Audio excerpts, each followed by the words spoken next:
Welcome to the Everyday Comfort Podcast, where we help homeowners make smart decisions and save money, and guide contractors on building trust, growing their business, and delivering real value.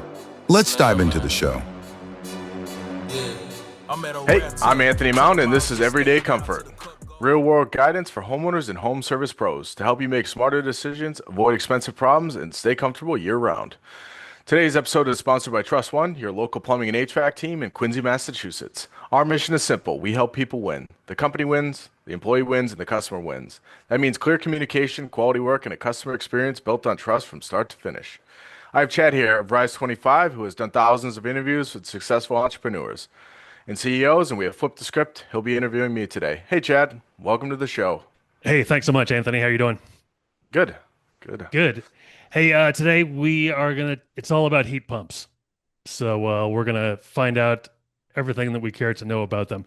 So as we get started here, for people who have never heard of a heat pump or just they've heard about it, but never taken a huge interest in it, can you explain what it is and how it works?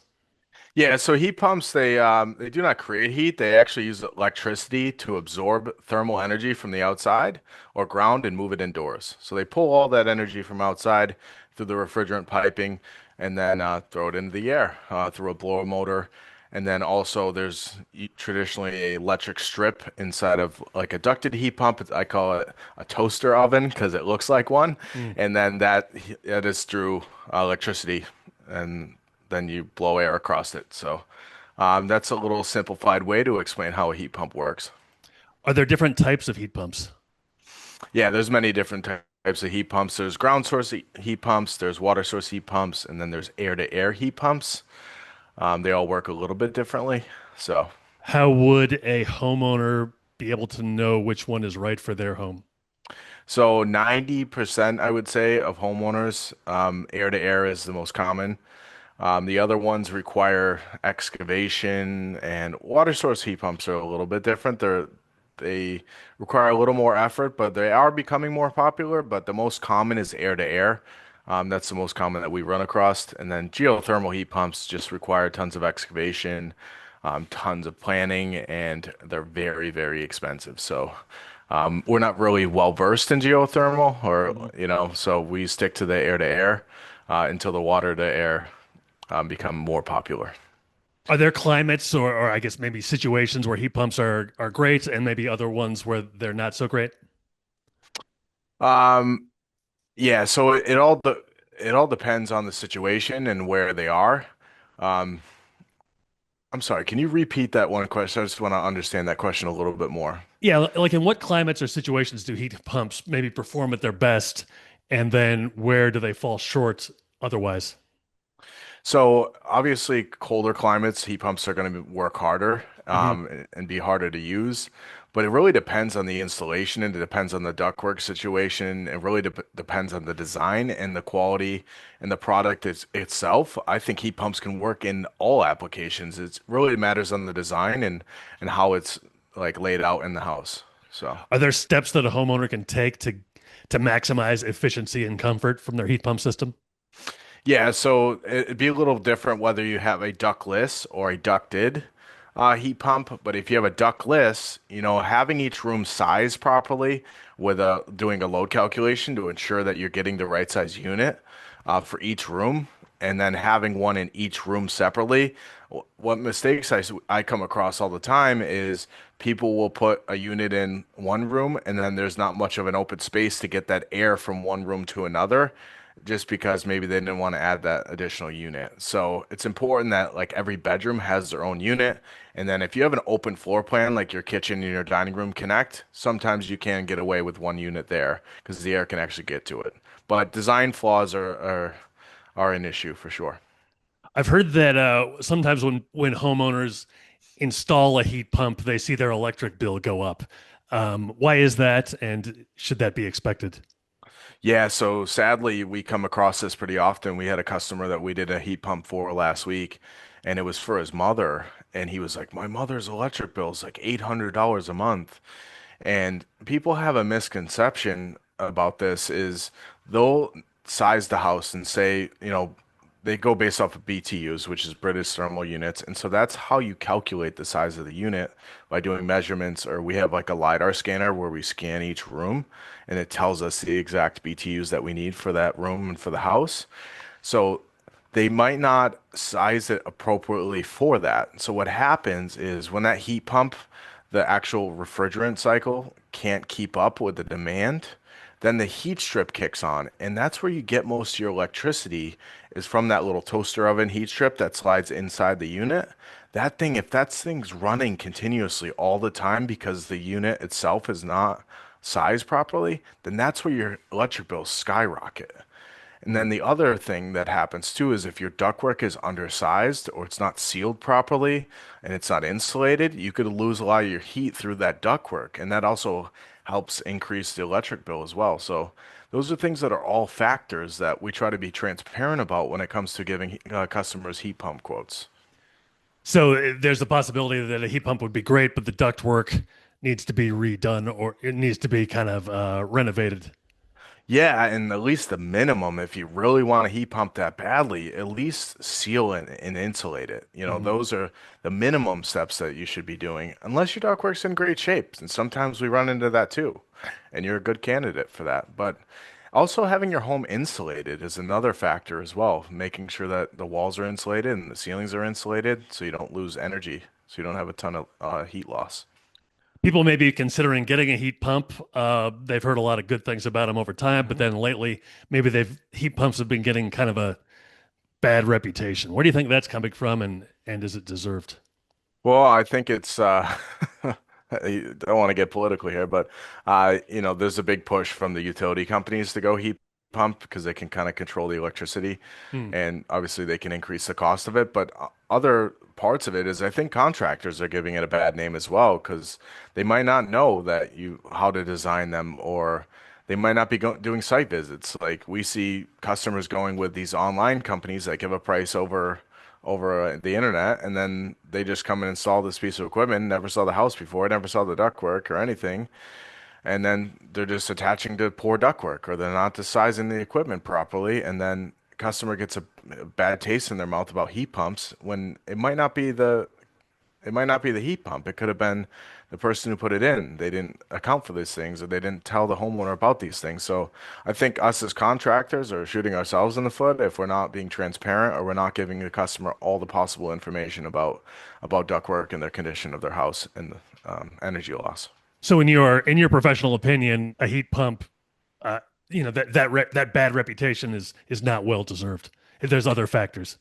Yeah, and also the efficiency of the unit matters too, Mhm. and it depends on where you live, but a standard efficient heat pump, you're not going to get the same capacity versus a really high efficient heat pump. And every unit has capacity ratings at which they can work properly too. So that matters too. A higher energy, higher efficient heat pump that can go down to lower temperatures based on the ratings are going to do better than a standard efficient heat pump as well. So. If a homeowner is aware of those circumstances and is willing to fix them or doesn't is not going to be affected by them, but they have a perfectly functioning furnace, should they consider switching to a heat pump, or is it best to wait? It's all dependent on budget, to be honest with you, Chad. If you want to save the environment and budget isn't a concern for you, then I would recommend at least sealing, insulating, and potentially upgrading the ductwork and then going with a heat pump. I do not believe the rebate amount offsets the cost of doing all these extra things. And then one thing I mentioned as well is sometimes you have to upgrade your electrical service because these take a ton of power. That electric heat strip takes 40 or 50 Mm. amps, which is some customers have a 100 amp panel. It's taking up half the amps of that panel. So those are things to consider as well. It really depends on the budget. But if you're someone who just is happy with the current system you've had and it's lasted you 15 to 20 to 30 years, why change now? Sure. If it's environment is not the concern. If you live in a climate that in the winter gets pretty darn cold, how does a heat pump handle extreme cold? And is there ever a temperature where it starts to get a little shaky? I mean, to be honest, we're in one of the coldest climates. Massachusetts is a Hmm. really cold climate. It gets really, really cold here, and Maine also is another climate that gets extremely cold. And heat pumps have been a huge thing in Maine recently in the past few years. So in my opinion, is if everything's designed correctly, and I don't think there's a temperature that it can't handle it. Being designed correctly, being the correct sized layout, everything like that, and then your home being insulated, ductwork being sealed and insulated, all those things are a big factor when it comes to these heat pumps. So I don't think there's a temperature that which they wouldn't work as long as they're designed correctly. Once a homeowner has decided to go for it, I'm switching to a heat pump. What should they expect from the installation process, in terms of maybe cost, timeline, disruption, things like that? So generally, it takes about a day, depending on what happens is when we do a full heat pump conversion, a customer has oil a lot of times, and sometimes gas. But a day is generally what it takes to get the installation done. We have the electrician. We coordinate the electrician to come out at the same time, run the electrical feeds. We have someone to come remove the oil tank, and then we have our technicians coming to install the air conditioning and everything like that. So the air conditioning lines to connect to the heat pump. And so generally one day. And as far as cost goes, I mean, it all depends. Like most heat pumps, I mean, full transparency, you're looking at 20,000 plus. Like unless you already have a heat pump, if you already have a heat pump, that cost is going to go down. But if you don't, you're looking at $20,000 or more. And you mentioned government rebates or tax incentives. Yeah. Um, how are those available right now? And do they ever make a heat pump a smart? Would they themselves make a heat pump a smarter financial decision? Um, Smarter financial decision? I don't know about financial decision, no. Yeah. But as far as rebates go, they have 11.25 per ton, and per ton is the capacity of the unit. So yeah, that's rated off the outdoor unit itself with the indoor unit, with the combinations together. Massive on the website, they'll actually tell you what the potential rebate would be based on because you have to look up the capacity and you can look it up 11.25 per ton based on that capacity, and that would be your partial rebate. But then it's the same way for the whole home rebate, and you could do per ton up to $8,500. So if the customer has a home audit, you know, home audit, and then if they need insulation upgrades, they have to do the insulation upgrades. And if they don't need the insulation upgrades, they just need the whole home verification form, a copy of their electric bill, a copy of their gas bill, unless they don't have gas. And then you're all set. We can apply for the rebate and get up to $8,500 off. But as far as financial decision goes, I mean, if you look at a regular furnace and AC, $15,000 range, give or take, and you look at a heat pump, if you don't have one, 20,000 plus, all depends. It might be around the same as a furnace by the end, but yeah. So I guess kind of continuing along those lines, how does the lifespan and maintenance of a heat pump compare to a traditional HVAC system? So one thing I will say is if you have a two system, like in a house that has two different systems, because some customers have a boiler for heating Hmm. and then they have a traditional air conditioning system for cooling, that's double the maintenance. You have to clean, the heating system, then you have to also clean the cooling system. So if you convert it over to a heat pump, the maintenance would actually be less because it's almost the same as doing an air conditioning maintenance. It's virtually the same, just a few different components. Hmm. But as far as maintenance, it's traditional cost as a air conditioning maintenance, very similar, unless you have ductless. Ductless can be more expensive because you're cleaning multitude of units, you know. But if you keep your filters cleaned, like you take out the filters in the ductless units and you wash them out and put them back, the amount of time that you need maintenance on those indoor units is very low because you're taking care of that by washing the filters. What about the lifespan? Is it comparable? Yep. So 15 years, it's very similar. Hmm. 15 years for furnace with AC, 15 years for the heat pump system. The only difference is if you have to replace Like if you had to do the AC on like a furnace, you do the AC and then you do the furnace later. If you did the pizzas separately, it would obviously change the lifespan because one would be newer than the other. Hmm. But as far as lifespan, very similar lifespan. Maybe you've kind of already alluded to this, but what are the biggest mistakes that homeowners make when buying or using a heat pump? Um, Definitely not doing their due diligence and making sure that the contractor who puts it in does a design, make sure that the unit's sized properly, making sure that they put in a heat strip. This is one thing Mm, that we come across all the time is they might get a lower quote from somebody.